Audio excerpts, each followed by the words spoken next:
One of America's oldest museums is the National Museum of Health and Medicine near Washington. It opened 150 years ago as the Army Medical Museum during the Civil War. Now, it has a new building for its collection.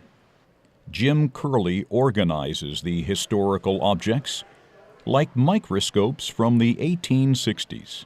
What I find so significant is any given thing, they each have a very unique and interesting story, and that's one of the great opportunities that I have in my job to be able to explore. The museum is especially popular with school children and health workers. They can get a close look at the human body, like this leg swollen with elephantiasis. The museum has 25 million objects, including more than 5,000 skeletons.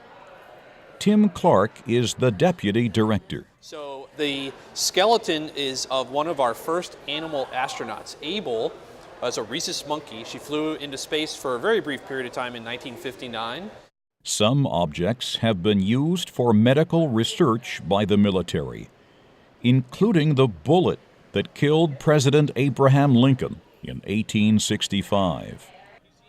Tim Clark says the museum teaches visitors about the medical discoveries of the military. It became the lessons learned from the battlefield that taught the next generation of physicians and surgeons at the time as the science of medicine was evolving rapidly. What we have here is a contre-coup injury.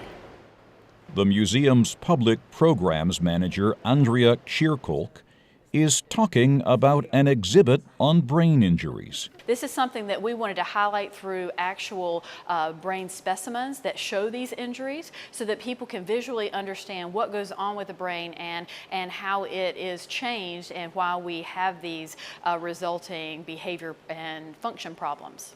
The museum seeks to promote the understanding of medicine, past, present, and future. I'm Christopher Cruz.